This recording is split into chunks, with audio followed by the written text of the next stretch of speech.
നമസ്കാരം. ടെലിവിഷൻ അവതാരകയായി തുടങ്ങി മലയാളികളുടെ കൺമുന്നിൽ വളർന്ന താരമാണ് നടി നസ്രിയ നസീം.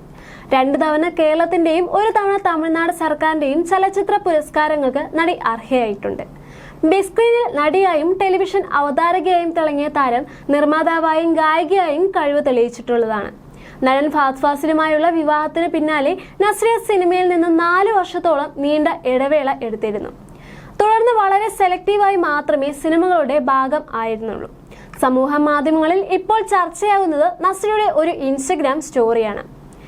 MAPJ എന്ന ഇൻസ്റ്റഗ്രാം അക്കൗണ്ടിൽ വന്ന ഒരു ഉദ്ധരണി നടി സ്വന്തം സ്റ്റോറിയായി ഷെയർ ചെയ്യുക ആയിരുന്നു. ചുവപ്പ് കണ്ടാൽ നെട്ടോട്ടമോടുന്ന കാളയ്ക്ക് നിയന്ത്രണം വിടുന്നതിനെ കുറിച്ച് ഞാൻ ഏറെ ചിന്തിച്ചിരുന്നു, പക്ഷെ ഇപ്പോൾ ഞാനും എന്നതായിരുന്നു താരത്തിന്റെ സ്റ്റോറി. താൻ നേരിട്ട മുന്നറിയിപ്പുകൾ അവഗണിച്ചതിന്റെ ഫലമാണ് ഇപ്പോൾ നേരിടുന്നത് എന്ന പരോക്ഷാർത്ഥമാണ് ഈ പ്രയോഗത്തിലൂടെ താരം നൽകാൻ ഉദ്ദേശിച്ചിരിക്കുന്നത് എന്നാണ് പലരും പറയുന്നത്. നടി എന്താണ് ഉദ്ദേശിക്കുന്നതെന്ന ചോദ്യവുമായി ആരാധകരും പിന്നാലെ എത്തിയിരുന്നു. സ്പെയിനിലെ പ്രസിദ്ധമായ കാളപ്പോരിൽ നിന്ന് പ്രചോദനം ഉൾക്കൊണ്ടതാണ് നടി പങ്കുവച്ചിരിക്കുന്ന ഉദ്ധരണി. ദേശത്തോടെയുള്ള പ്രതികരണങ്ങൾ ഉളവാക്കുന്ന പ്രകോപനങ്ങളെ കാളയ്ക്ക് മുന്നിലെ ചുവപ്പ് തുണി എന്ന പ്രയോഗത്തോടെയാണ് വിശേഷിപ്പിക്കാറുള്ളത്. അപായ സൂചന മറികടന്ന് വിഷമകരമായ ബന്ധങ്ങളിൽ തുടരുന്നതിനെയും ഇങ്ങനെ വിശേഷിപ്പിക്കാറുണ്ടെന്ന് പറയപ്പെടുന്നുണ്ട്. പോസ്റ്റ് കൊണ്ട് നസ്രിയ എന്താണ് ഉദ്ദേശിച്ചതെന്ന് ചർച്ചയിലാണ് ആരാധകർ ഇപ്പോൾ ഉള്ളത്. സുഹൃത്ത് ബന്ധങ്ങളെക്കുറിച്ചാവാം നടി പറയുന്നത് എന്നാണ് ചില സാമൂഹ്യ മാധ്യമ ഉപഭോക്താക്കൾ പറയുന്നത്.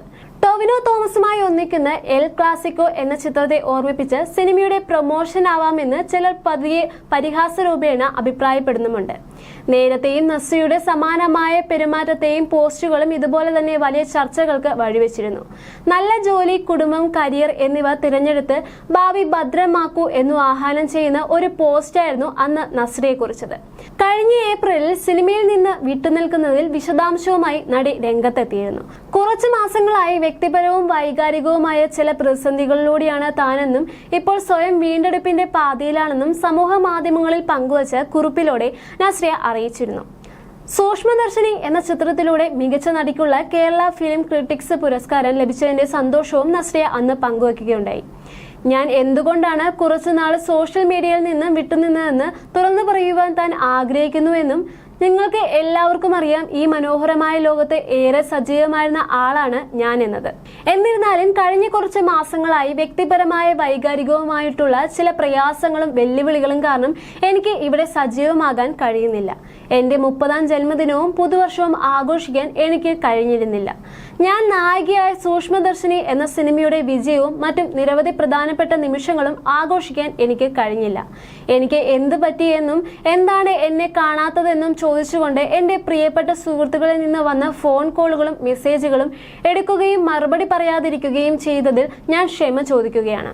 എന്റെ അഭാവം നിമിത്തം ആർക്കെങ്കിലും അസൗകര്യമോ വിഷമമോ ഉണ്ടായിട്ടുണ്ടെങ്കിൽ അതിൽ ഞാൻ ഖേദിക്കുന്നുവെന്നും ഞാൻ പൂർണ്ണമായും എന്നിൽ തന്നെ ചുരുങ്ങുകയായിരുന്നുവെന്നും താരം പറഞ്ഞിരുന്നു. പുതിയ അവസരങ്ങളുമായി എന്നെ ബന്ധപ്പെടാൻ ശ്രമിച്ച എന്റെ എല്ലാ സഹപ്രവർത്തകരോടും ഞാൻ ക്ഷമ ചോദിക്കുകയാണ്. ഞാൻ മറുപടി നൽകാതിരുന്നത് കാരണം നിങ്ങൾക്ക് എന്തെങ്കിലും തടസ്സമുണ്ടായിട്ടുണ്ടെങ്കിൽ അതിലും ഞാൻ ക്ഷമ ചോദിക്കുന്നുവെന്നും ഒരു സന്തോഷകരമായ കാര്യം പങ്കുവയ്ക്കാൻ ഞാൻ ആഗ്രഹിക്കുന്നുവെന്നും താരം പറഞ്ഞിരുന്നു. എനിക്ക് മികച്ച നടിക്കുള്ള കേരള ഫിലിം ക്രിട്ടിക്സ് അവാർഡ് ലഭിച്ചു. ഈ വാർത്ത പങ്കുവയ്ക്കുന്നതിൽ എനിക്ക് അതിയായ സന്തോഷമുണ്ട്. എനിക്കൊപ്പം അംഗീകാരം ലഭിച്ച എല്ലാവർക്കും, നോമിനേഷൻ ലഭിച്ചവർക്കും വിജയികൾക്കും അഭിനന്ദനങ്ങൾ എന്നും താരം അന്ന് കുറിച്ചിരുന്നു. എല്ലാ പിന്തുണകൾക്കും അഭിനന്ദനങ്ങൾക്കും നന്ദി. ഇതൊരു കഠിനമായ യാത്രയായിരുന്നു. പക്ഷേ ഞാൻ ഓരോ ദിവസവും എന്നെ സുഖപ്പെടുത്തുവാനും കൂടുതൽ മെച്ചപ്പെടുത്തുവാനും പ്രയത്നിച്ചുകൊണ്ട് ഇരിക്കുകയായിരുന്നുവെന്നും നിങ്ങളെ അറിയിക്കട്ടെ. ഈ സമയത്ത് എന്നെ മനസ്സിലാക്കുവാനും പിന്തുണ നൽകുവാനും തയ്യാറായ എല്ലാവർക്കും നന്ദിയുണ്ട്. പൂർണ്ണമായി ഞാൻ പഴയ നിലയിൽ ആകാൻ കുറച്ചു നാൾ കൂടി സമയം വേണമെന്നും പക്ഷെ ഞാൻ ഉറപ്പായും സുഖം പ്രാപിച്ചുകൊണ്ടിരിക്കുകയാണെന്നും താരമെന്ന് വെളിപ്പെടുത്തിയിരുന്നു. ഇങ്ങനെ അപ്രതീക്ഷിതമായതിന് എന്റെ എല്ലാ കുടുംബാംഗങ്ങളോടും സുഹൃത്തുക്കളോടും ആരാധകരോടും ഒരു വിശദീകരണം നൽകേണ്ട കടമയുണ്ടെന്ന് എനിക്ക് തോന്നിയതുകൊണ്ടാണ് ഞാൻ ഇപ്പോൾ ഇങ്ങനെ ഒരു കുറിപ്പ് എഴുതുന്നത് എന്നുമായിരുന്നു താരമെന്ന് പറഞ്ഞിരുന്നത്. എല്ലാവരോടും സ്നേഹം. ഉടൻ തന്നെ ഞാൻ വീണ്ടും നിങ്ങളിലേക്ക് തിരിച്ചെത്തും. എനിക്ക് വേണ്ടി എപ്പോഴും നിലകൊണ്ടതിനും എനിക്ക് തന്ന അനന്തരമായ പിന്തുണയ്ക്കും നന്ദി എന്നുമായിരുന്നു താരം കുറിച്ചത്. കരിയറിൽ വലിയ സിനിമകൾ ചെയ്യുന്ന ഘട്ടത്തിലാണ് നസ്രിയ വിവാഹ ജീവിതത്തിലേക്ക് കടക്കുന്നത്.